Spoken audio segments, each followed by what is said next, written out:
श्री सद्गुरुदेव भगवान की जय। आज राम नवमी है।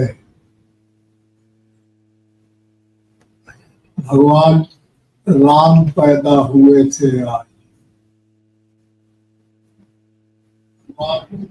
राम पैदा हुए थे। साधकों को जानना चाहिए कैसे पैदा हुए, भगवान कैसे दुनिया में आते हैं।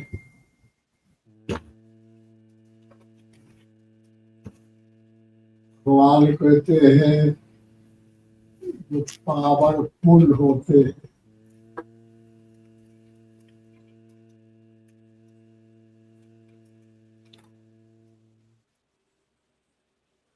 ये परमात्मा की कला है। परमात्मा निर्भय है, निर्गुण है, निराकार है। वो दिखाई सुनना इंद्रियों मन के कब्जे में नहीं आते। उनका नाम है भगवान। उनका जो अंश है वो है आत्मा। तो परमात्मा अपनी प्राकृतिक प्रक्रिया से और ये संसार में कला करते हैं। जानते हो कैसे पैदा होते? ये शरीर है, ये मट्टी का बना है। ये 10 इंद्रियां है, हाथ पैर गुदा लिंग आंख कान मुंह नाक, ये सब मिला के 10 पे कंट्रोल करता है मन।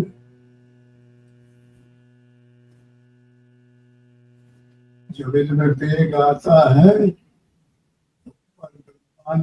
स्त्री पुरुष का अलग अलग रचना की।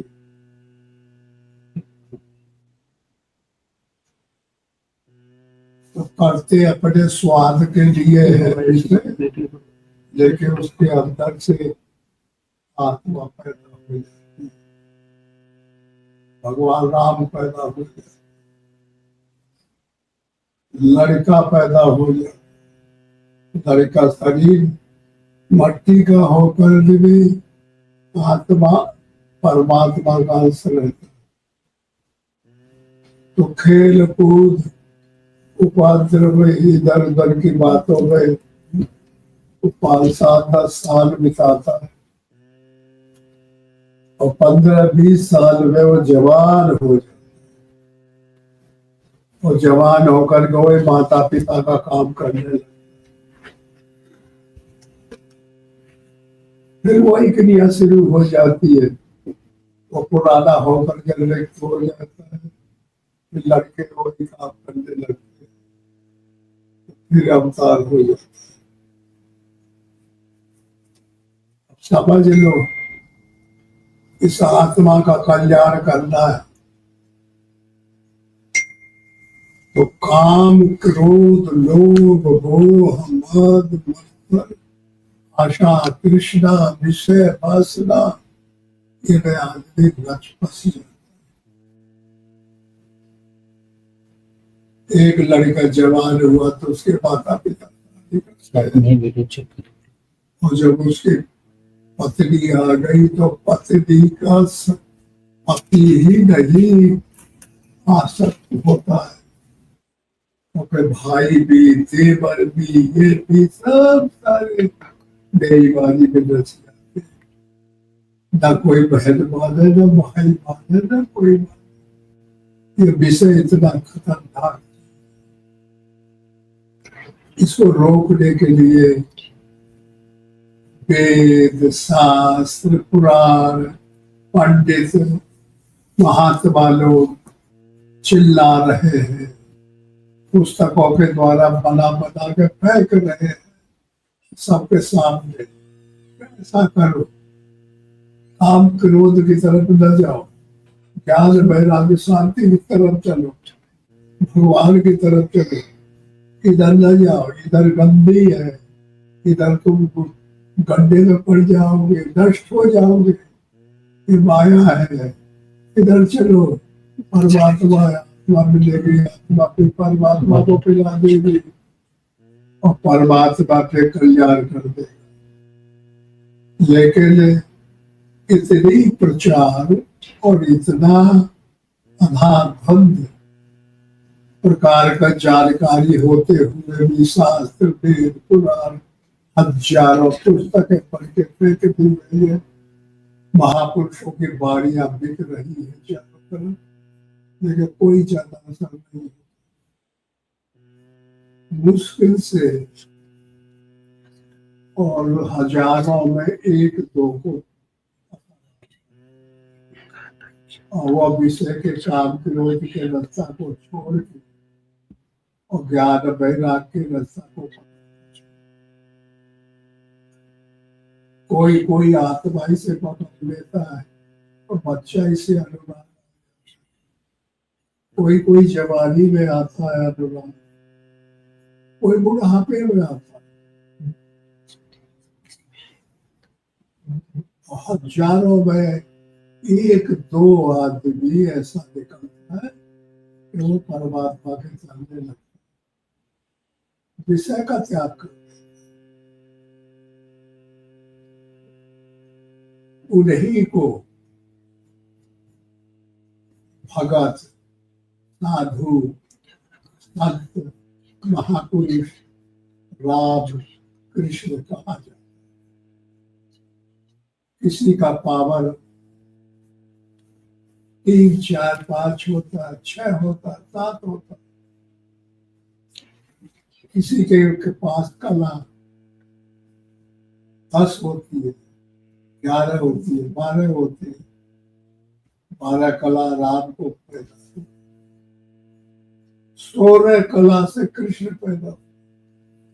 ये कलाएं मिलती है ब्रह्मा की तरफ से अलग। जिसके पास ज्यादा कला होती है वो ज्यादा पसंद, ज्यादा जानकारी लाता है, ज्यादा प्रसिद्ध हो जाता, और जिसके पास कला कम होती है वो थोड़े में सपुड़ के रह जाता। इस तरह से ये सृष्टि चलती है। जब साधु हो गए तो फिर उनको भजन करना, वो जंगल की तरफ ध्यान, वो दृष्टि की तरफ नहीं जाते, तो सबसे अलग भागना चाहते कि भगवान कहाँ लुके। भगवान समझ में नहीं आते, मन नहीं समझ सकता, इंद्रिया नहीं समझ सकती, शरीर नहीं समझ सकता। ये आत्मा जानती है ये कहाँ लुके, जंगल में हुई है तो कहाँ हो। फिर वो महात्मा से भेंट हो जाती है, गुरु बाबा से भेंट होती है, तो फिर वो की तरफ मन खिंच जाती। गुरु बाबा के पास वही बातें होती है जो भगवान की तरफ ले जाती, और माया की तरफ ले जाने की बातें वो भूल त्याग कर देता है।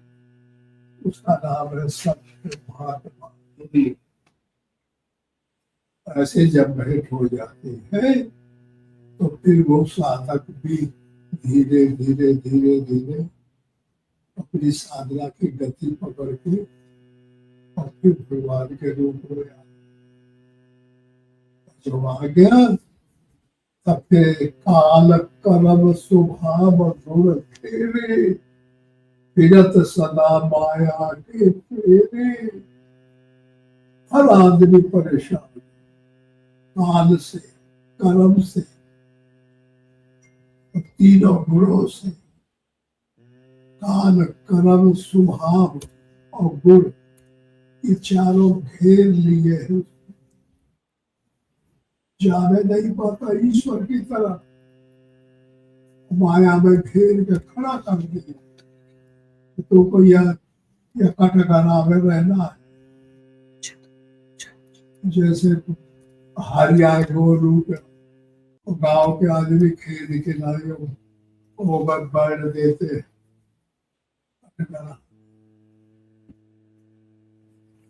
तो निकले नहीं पाते। लेकिन इतने पर भी सुनता रहता है सब। अच्छे सदगुण सुनता है, दुर्गुण सुनता है। दुर्गुण तो के पास हजारों गुना ताकत के होते हैं। तो मन में जब रूप देखा, विषय का चाह, वो आकर्षित हो जाता है। हजारों गुना बड़ी ताकत पैदा हो जाती है विषय। जब परमात्मा को देखते हैं, उनके साधु को देखते हैं, तो हजारों में एक दो इतनी कम पैदा होती है। लेकिन किसी प्रकार वह निकल पड़ता है, तो त्याग करता है। तो जब त्याग कर लिया तो फिर अनुराग करता है। त्याग कहते हैं हनुमान, ये राम को मिले, त्याग किया, फिर अनुराग मिले, आनंद मिले, फिर सूरत में आ गया ताकत। जो हमारा मन में सूरत है, वो फिर राम से प्रेम करने, आत्मा से प्रेम करता है। और जब हनुमान त्यागी पावक पावक साखी देकर जोनी प्रीत दिढ़ाए, सुग्रीव की और राम की मित्रता करा देते। और जहां कर्म की हो स्वरूप चीने, फिर ये माली जो कर्म है ये फिर खत्म हो जाता है। जब सूरत और राम और की सूरत में लग जाती है और मिल जाती है चालक की, तो फिर ये कर्म रूपी माली खत्म। और कर्म के हुए स्वरूप चीने, स्वरूप को जब चीने आ गया तो कर्म नहीं हो सकता, तो माली रूपी कर्म बढ़ जाएगा। समझ, तब ये मोह रावण क्रोध को काम देख, ये लंका में लौ में बैठे हुए इस शरीर में ये सबको निकालता है साथ करके, फिर आत्मा को प्राप्त करता है। आत्मा परमात्मा आत्मा प्राप्त कर लेता है परमात्मा को, तो अवतेरी हो जाता है समाज के काम के लिए। और जब तक आत्मा नहीं प्राप्त होता है तब तक कलाओं को लेके और संसार में प्रसिद्धि। इस तरह से भगवान राम का अवतार होता, और यह अविद्या रूपी रावण के परिवार और विद्या रूपी परमात्मा की प्रशक्ति आ जाती है। और ये फिर सब चल उसके बाद अंतःकरण इंद्रियों छा जाती है और मन को बदल देती है। मन गरुड़ हो जाता है, फिर विषय की तरफ नहीं जाता। हाथ और पैर, लिंग और गुदा और आंख और कान और नाक और मुंह, ये सब इंद्रिया रिद्धि सिद्धि बन जाती, विषय का नाम छोड़ देते, तो फिर साधु हो जाता है। ये साधना के लिए सब कुछ साधना बताने के लिए साधक को साधक के तरीके बताए जाते। तो आज राम जन्माष्टमी है, तो तुम लोगों को हमने राम का जन्म का इतिहास सुनाया, कैसे कैसे होता है। अगर जो तुम्हारे जानकारी में आया है वो जाओ, और जो हमारी जानकारी में आया है इसको याद करो, और इसको याद करके और अभ्यास करो, मन को खड़ा करो, रोको, हरकत न करे, हरकत ही करम, करम काल कर्म स्वभाव गुण एक ही चीज है। इनको नष्ट करना है। काल कर्म स्वभाव गुण घेरे, ये घेरे हैं हमारे, निकलने नहीं देते माया से। इनको समझना है और ऐसे विधि को अंतःकरण में डालना है कि जिससे तुम्हारा मन बदले, तुम्हारा शरीर बदले, तुम्हारी इंद्रिया बदले, तुम्हारा आत्मा परमात्मा बदले। इतनी साधना करनी पड़ेगी। अगर समझ में आया हो तो साधकों को चाहिए कि इससे अच्छा अमृत पान दूसरा नहीं हो सकता। अभ्यास करते रहना चाहिए। बहुत से और समाज के लोग हैं, घर गृहस्थी में रहते, उनको भी समझना चाहिए। उनका भी यही काम, घर गृहस्थी में रहते हुए भी जो साधक कमजोर है और मन में आता है कि परमात्मा का नाम ले, तो राम राम राम राम कहना। ज्यादा नहीं कह सकते, कई बारी करते हुए सुबह शाम 10 मिनट 5 मिनट नाम जपना चाहिए। चाहे पंडित हो, चाहे बेकारी मजदूर, सबका समान अधिकार। परमात्मा सबको जन्म देता है, सबको अपने में लीड कर देता है, इनमें कोई अंतर नहीं है। इसलिए तुम्हें समझ में आया होगा रामनवमी का ठेका सब साधकों को चाहिए गौर से देखे और इसको अपने अंतर। ओम